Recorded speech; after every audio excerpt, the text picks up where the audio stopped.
Ante, pass me the shisha. Mais sarà shisha nesse tem.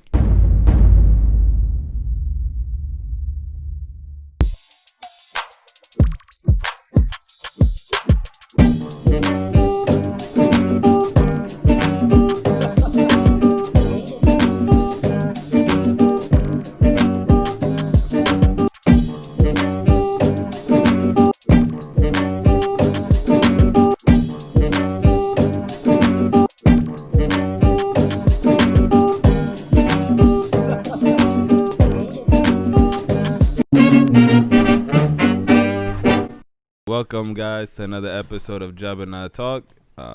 Today, we're going to be talking about something that I know majority of the DMV Habesha community is fiending to do. Oh, yeah. Now that they shut down VA, right? I think they shut down everywhere. I'm not Yeah, sure. I need to look it up, but yeah. But nah, man. Like most people I know, you guys are fiending to go hit some hookah. And so today's episode is going to be on the addiction of hookah within our community, and you know what I'm saying? Some of these people just need some help, you know what I'm saying? How we gonna get over it? Yeah, man, because it's one of those things where it became one of our culture. So back in the day, it used to be like, I don't want my mom to see me or anything. Now it's like, people are smoking in their basement. They don't care. They're posting it everywhere. TikTok videos with it all. Instagram, doing hookah challenges and it's a lot going on with the hookah though. You know, one thing I've always wondered is where did the idea of, or like who invented hookah? Like where did it just randomly came into the community? Like where, you know who invented it? There was a physician. His name is hard to pronounce, but Abulfaz Gilani. Abulfaz Gilani. Yeah, he was a physician in India. So he had a few of his patients. He was worried about his patients that were smoking a lot of cigarettes. So he's like, I'm going to make you guys something that's going to purify through a water. So when you're smoking this tobacco, you're just getting the good smoke, not the dangerous. Exactly. But I don't think he knew he was opening this Pandora box. Yeah. So it's just like, it's crazy. That's crazy. Another thing that I've always that always came across my mind was like, when they make it, because I don't know if you've actually opened the box, like I always see that it has like it's watery consistency and stuff like that. Like, what do they use to make it? Yeah, so there's a lot of chemicals and things in that nature that they use. I think how many chemicals was it? I think it was 80 something. Yeah, when I was reading it said they have like 82 different chemicals inside of it that they mix to get that consistency. A lot of it is toxic and very dangerous for a brother, but people don't really be paying attention to that. Yeah, it's more for the fun. So what so I don't think people actually look at it as of like, I mean, everybody's using it, but they're not looking at it like, what is hookah? Yeah, like what is it really? Pretty much the hookah is just it's a system that they built together where they have the head, they have the top, which is supposed to like filter the tobacco from falling into it, so you can only just pull the smoke in. They have the little knob that you can control on the bottom with the little ball. Controls how much smoke, the comes pressure, in, and all of that. How much clean air comes in with it. So there's a whole anatomy to it. You know, bro, it's ridiculous. It's an art. You know if there's any patents on it? Yeah. When we looked it up, there was one. I think the inventor was Nazir Yosef Meho. I think he's like half Habesha, half Indian, half Mexican. Turkey, I don't know, but I mean, Mijo sounds like a Mexican name to me. Yeah, but there is a patent for it. So the patent number is, if you guys want to look it up, it's a US 20160235771 A1 sauce. Playing, but yeah, there's an A1 in there, Oh, okay. Bro, that's I'm surprised that somebody actually went ahead and patented it. No, that's actually pretty smart because once you patent something, you get money for good. Anybody. You think he has an international patent, or is it just probably international? That'd be smart. That would be real smart. Another thing that people don't really realize is when I first found out about hookah, I knew it was super expensive, but I'm pretty sure like nowadays the cost has Amazon, there's different companies that are doing things for the low, so yeah. Do you know how much it would cost to get like a starter pack of hookah, or like even just a regular hookah? Yeah, so we actually we got our little receipt right here. So technically speaking, if you're 18 and older and you got a driver's license or state ID or anything, exactly, you can literally have a hookah session for literally, bro, for $30.47. Bruh. That's a bottle right there. You know what I'm saying? You Nah, you know what I'm saying? bro. That's just too easy. Like if you have 3 friends, that's $10 a piece, and you guys are smoking a hookah. So it's that easy to obtain, to put your hands on it, as long as you have that ID on you. Sheesh. So it's very easy. As long as 18 and over, you're good to go. You know. Does that include like everything that comes with it? Yeah, like everything, the flavor including and all that. flavor. One flavor, you know, because a lot of people like to mix flavors and things. Coal, because of COVID, the tip, the mouthpiece, you know, things like that. It comes with everything. You know what I realized? Like how many, like clearly you can go to a hookah store and buy these stuff, or like a cigar shop, head shop, whatever you want to call it. Mm-hmm. But you know, one thing I realized over the years is the drastic increase in hookah lounges in the area, especially like, you know, before when I first hit 21, you can go to a bar and it'll just be a bar. Now when you go into a bar, they offer you bottle service with hookah service. You know what I'm saying? They got hookah girls it's and famous hookah now. people. Yeah. How many do you think how many bars or hookah lounges do you think there are in this area at this point in time? Okay, let me see. Give me a second. These are the ones that we actually visited when we were younger. Who's we? You went to Sunshine, right? Hold on, I'm gonna count that one in there too. Right, even though they closed, but it's all good. R.I.P. Like 8,642.2 million, if I'm not mistaken. Let me stop playing. But no, there's a lot. There's a lot. I feel like when Hop Shop people driving by and see a storefront for lease, they're like, this would make a great hookah location. lounge. That's Great it. location. That's how I see it. I swear to God. Like, cause I mean, low key, I used to think like that too. I was like, yo, why don't we, let's open the lounge. Shoot, we going there to chill. Let's open it. But how much do you think it costs to start one? So they're saying roughly around 40K from what we read, but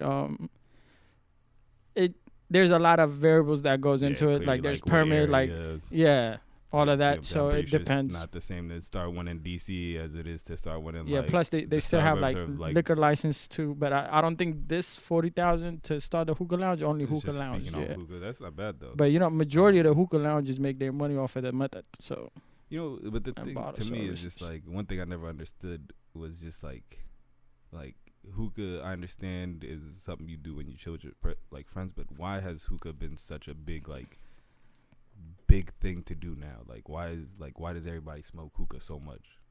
No, it just became a trend, I think, personally. I mean, I can ask you the same thing, bro, because I mean, we hanged out a lot, so you know what I mean. It's one of those things where it was a cool thing to do at that time, you know. It wasn't like. I feel like now people abuse it though. You feel me? Like when we smoked it, it was like okay, Saturday, Friday. Yeah, it evolved. But like now, it's like you can go anywhere. Yeah, I mean they make it. They advertise it as, you know, like the Drake video, music videos. Oh, pass me the hookah, you know, all of that. So when it comes to these companies are pushing, you know, tobacco companies are pushing this onto this, you know, the kids and things in that nature. So they make it cooler.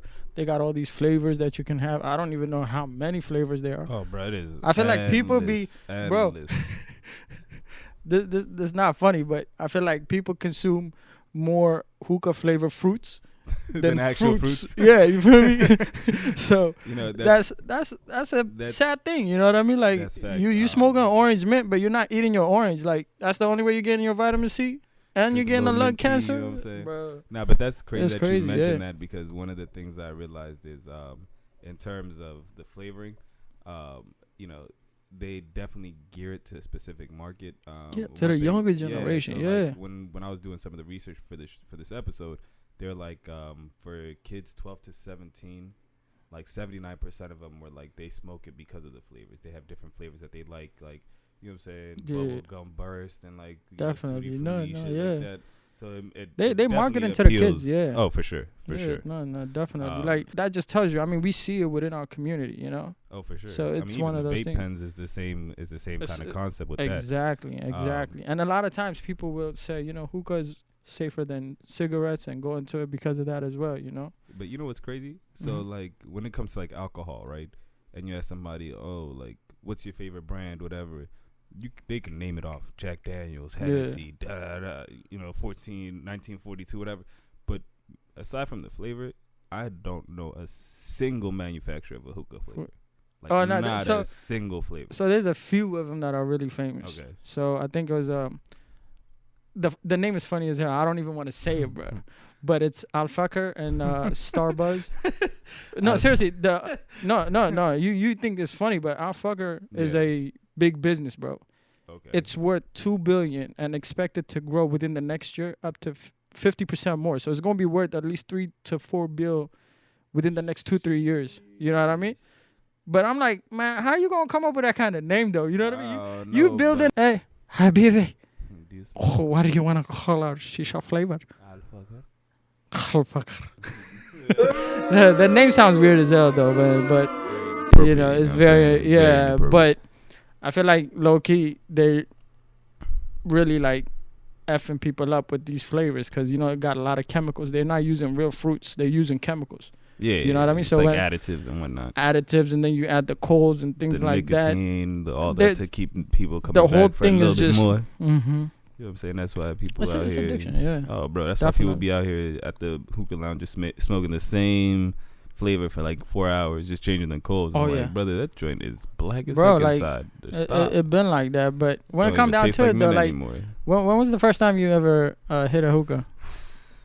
The first time, it was probably like, I was probably like 19 or so, like fresh out of high school. Good old Sunshine, you know what I'm saying? Shout out.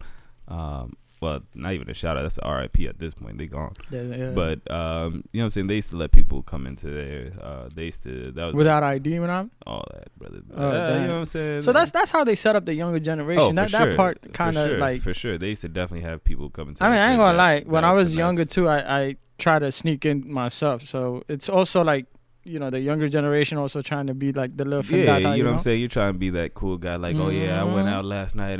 When you come back to class on Instagram, like smoking hookah. You know I mean, they still do that though. That's the crazy part. Like that's now that I got everything you do goes onto social media. But you eat breakfast, you smoke hookah, you take a dump, but all that. Also at the same time, I feel like you need to have a borderline to it. Like there's, you know, you have to transition. So I feel like a lot of people, what do you transition to from hookah? No, not like that, and not in that case. But you know, like you have your findata session. Yeah, then you kind of like where you're like 21, 23, 24. Maybe you push it to 25, and then after 25, you need to get your stuff together, and then like change your habits from that age. Man, the only thing they change is the charcoal on their hookahs, man. Ain't nobody changing nothing else, brother. They ain't changing no habits. They just changing coals. Yeah, but no, that's just my personal opinion because you know what I mean. Like it's one of those things where we still like some of the people are still doing the same thing. Yeah, and it's like this. Like I'll go on Instagram, it's the same. Yeah, I mean, and again, it's an addiction. At a certain point, you start to realize like this is an addiction. Even like when you think about it, like. You know, like I was saying earlier, like you go to a hookah lounge and you see somebody sitting there just smoking the same flavor for 3 hours, just constantly changing the coal, but not realizing like, yo, you gotta stop and actually like switch it out. Like how many coals can you use per head? Yeah, no, that's a good point. But then also, I feel like, personally speaking, there's a lot of people that have hookahs in their house. Oh, no question. You know what I mean? There's one for the bedroom. There's one for the living room, one for the kitchen, one for the guests, one for the attic. You know what I mean? Like it's one of those things where it became you got the bathroom when you take a bath. You gotta smoke a hookah. It's like one of those things. No, seriously speaking though, there is like at least one hookah in a like per household. Literally, where if you got roommates, you got like 2 or 3. You know what I'm saying? Your I mean, majority of them, like the people our age, that's literally. And then it's one of those things where you sit down and you're talking, you're hanging out. It's a cool thing, you know. You're having a quick session, and you be smoking 3, 4 coals, 5 coals, sometimes depending on the day or the week. If you had a rough day or not, like you know, it becomes one of those things where you know, keep going. And then it's one of those things that a lot of people are not understanding, that it's even though that you're not feeling the side effect, even though you might feel some of the side effect, like you be coughing or having issues, you get like spitting blood or something like that. You know, I don't know. I mean, but that's one thing. Like for example, like people confuse like the lightheadedness as a good thing, or you know what I'm saying. Like for me personally, like that was the initial like, oh, like you sit there and smoke hookah for like 20-30 minutes, and then you try to stand up and you just get that woo. Like, yeah, that little wobbly feeling. You're just like, ooh, like did I get high? Like, y'all, this is flavor, right? Like, what's inside of this? And that's when you kind of realize, like, okay, this is. I know exactly which people try to repeat that same. No, this is the thing though, and I felt that thing one time, literally the first time. Yeah. And I didn't even know, like, how to smoke shisha ramen. So I was like, the little fundata guy, like just able to come out the crib type of thing. And then they took me to Queens and Adams Morgan. Yeah. And we went, it was like $5 for a slice of pizza. I mean, this is embarrassing. I don't even want to talk about it. But you know how when you try to fit in? Paying $5 for a slice of pizza? Back then, it was $5 a slice. But it was like jumbo slice. That thing was like this big. So it was like half a pizza. Right. Technically, yeah. So I remember like, they're like, yo, try this, like. So I literally thought, bro, I ain't even trying to like size it. No cap. So no cap, literally. Like no cap. I thought because I seen the just come out their mouth. Yeah. Right. So I literally blew into the pipe instead of like pulling it to get the shisha. Let me ask you a question, right? Mm-hmm. Common sense wouldn't connect the dots for you, bro. That's how I was too innocent with that. Like I was too innocent with it. I didn't know. I was never exposed to it. So they laughed at me, but then my friends were cool enough to be like, "Nah, bro, that's not how you do. You gotta pull it." Yeah. And we kind of laughed about it. As soon as we left, bro, like my stomach was turning. Like I felt so weird. I don't know. I think it was an apple flavor or something like that. That apple mint be hitting, bro. No, man, that thing was nasty. Ever since then, that's what I mean. Like it's nasty, like a gut bro. punch, brother. Like that's the thing. Was literally, I threw up.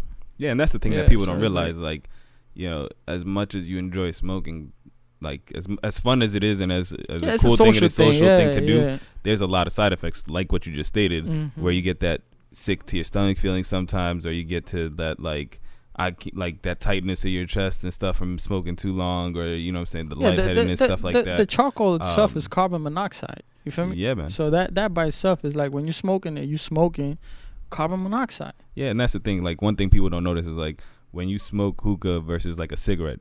You know what I'm saying? You're smoking 1.7 times the amount of nicotine, and then it's like 9 times the amount of carbon monoxide that you're inhaling as well compared to a cigarette.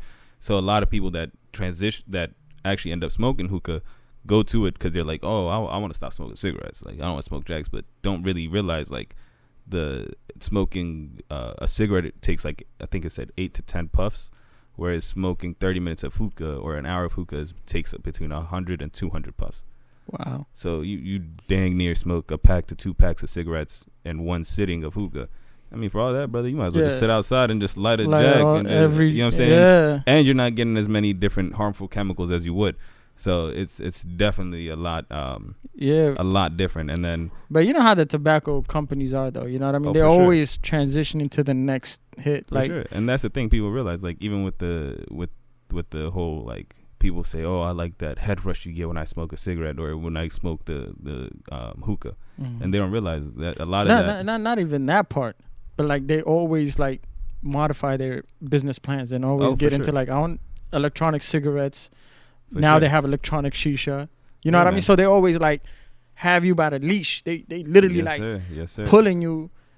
Always they they move so fast. Because, they have so much money to spend on these researches. They're always going to pull you in. Like people don't realize, like, when you do hit the hookah and you get that lightheaded feeling, people expect it like, oh, that's the thing that attracts them to it. But really, you're getting, what is it called? Carbon monoxide intoxication. Yeah. Which is what we consider that little lightheaded feeling you get when you stand which up. Which is and really you get bad. That, ooh. Yeah, but a lot of people, that's what they pursue, or like that's the first thing that they experience that makes them kind of attracted to it. So you said, one 30 to 50 minute hookah is considered how many cigarettes?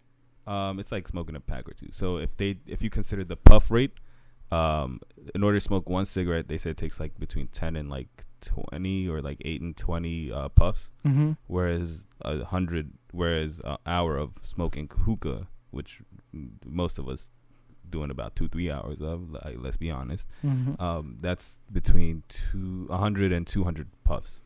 Yeah, no, that's the thing. This is definitely, it's one of those things. Even with reproduction, like it like a lot of people because of like smoking, they can't even have kids and things in that nature. And they don't know what's going on. A lot of side effects. Yeah. There's so much side effects to it. Like, the way I look at hookah, technically speaking, I don't know. It's like, just like you said, 30 minutes of hookah, if it's smoking 1 pack of cigarette, times that. By the 5 days you do it a week.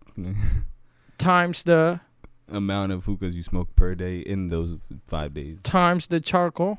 Bro, that's a formula of I feel like death. that's all included in that number, though, because like in order for you to smoke the hookah to get that 100 puffs, you have to take that. Charcoal, yeah, but then I don't think they. I feel like they're talking about just the tobacco aspect of it. They also talk about the carbon process. Oh wow, okay. Yeah. And the same thing of like when you light your cigarette, it's the same thing. Oh, okay. Like even with that, they take into consideration like the butane that comes off the lighter, and that initial pull, you're inhaling the gas that you're lighting with. Okay. So it's the same thing as like when you put the charcoal on top. Technically that's your butane, you feel me? Yeah. But you know, people don't really realize like there's a huge amount of side effects from abusing it, even like how we do it recreationally. It's an issue, you feel me? Definitely. But like when you smoke it on a consistent basis, you know, you're damaging your lungs, you're damaging your reproductive organs, you're damaging your whole body, giving yourself not to even mention, bro, cancer. Like people don't think about that, like esophageal cancer. You know what I'm saying? Those are, when you think of smoking, you think of your main like lung cancer, you know, blood things pressure, like stuff like that. It takes a huge toll on it. No, not to mention that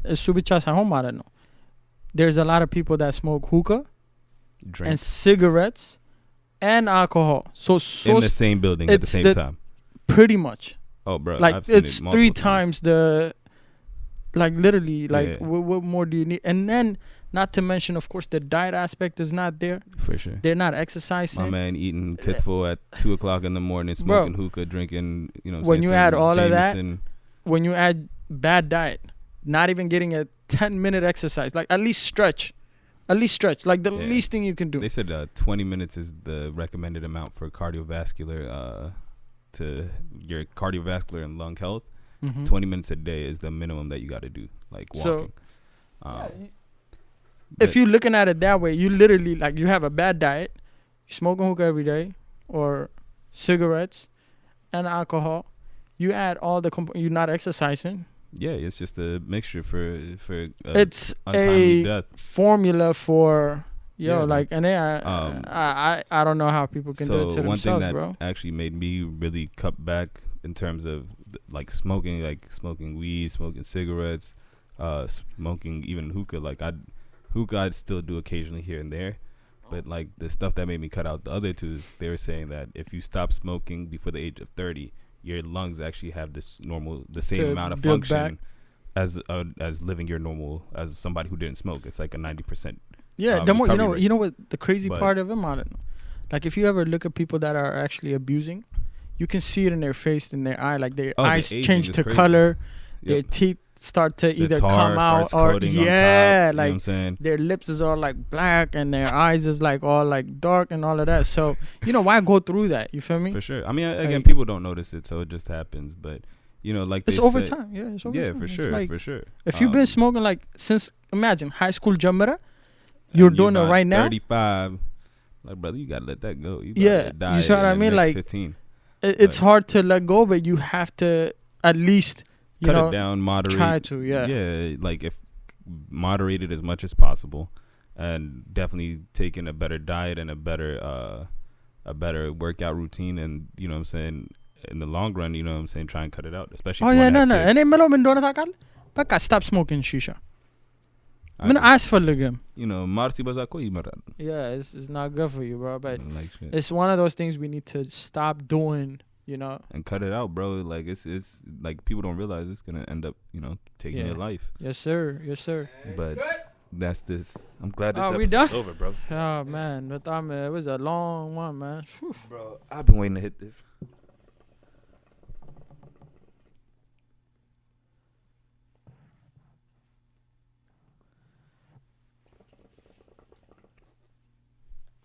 Oh, no, I'm good, bro. Let's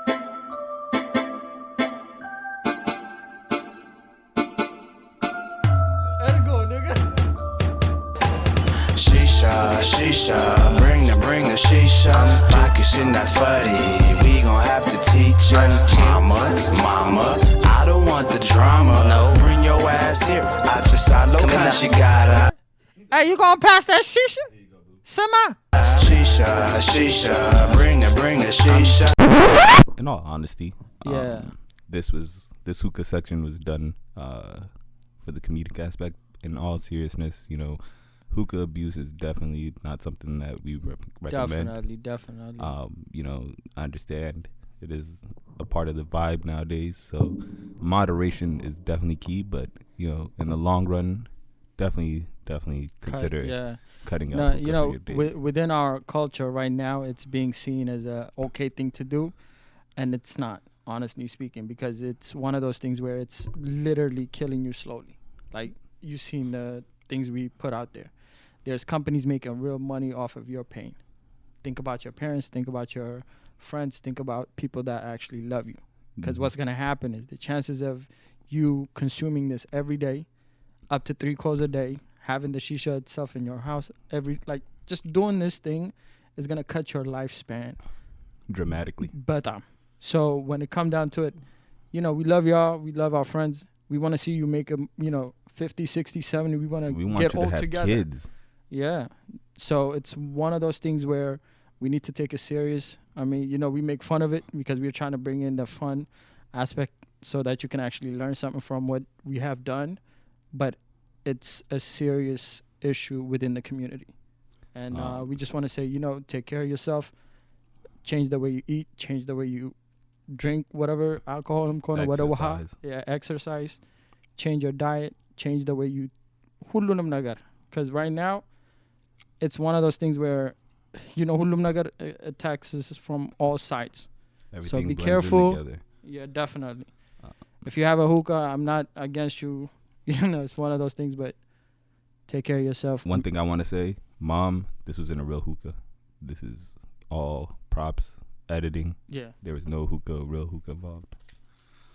Stop capping, but yeah, we did this to show y'all. But give thanks, you know what I'm saying? So, my man, what are you thankful for this week? So, actually, this week, my little one, she was actually able to use the potty. Hey. Bro, it was a struggle. Like, I literally poop on a carpet, pee on a carpet type of, like. That's what's going on in my house right now. Them little 6 puppies, all they doing is pissing and shitting everywhere, bro. It was a long way, and this morning it actually happened where she actually took the diaper off and actually sat, and I'm like, it was like one of those. I was like, yeah. You haven't just opened up. Like, bro, like, this was one of the proudest moments of my life, honestly speaking, because literally I've been, like, it probably been a month or two. I've been pushing 2 different type of toilets that we got her, like one that you can actually sit on the toilet itself, and another one with the little potty train. Fake toilet. It was one of those milestones for me. I was like, I did it. You know what I mean? So it was like, I mean, she did it, but I was pushing. Like, you have no idea. Like, bro, it took a lot. I don't even want to talk about it because it took a lot. You'll see when you get yours. I hope so, man. I hope so. For me, man, I'm thankful for you guys being able to do another episode. For you guys watching, I'm thankful for having this audience and this platform to speak on actual things that need to be spoken on within our community. But my puppies, you know what I'm saying, they started taking care of themselves. You keep capping. You said you were going to bring them. Now they don't. Oh, they're going to come, bro. You know what I'm saying? They just got to get their shots first. So let's get the... Y'all be easy, man. Subscribe, like, comment. Let us know what you want us to talk about. Any kind of feedback, what we need to improve on. You know what I'm saying? So you have some fire content for y'all. Subscribe.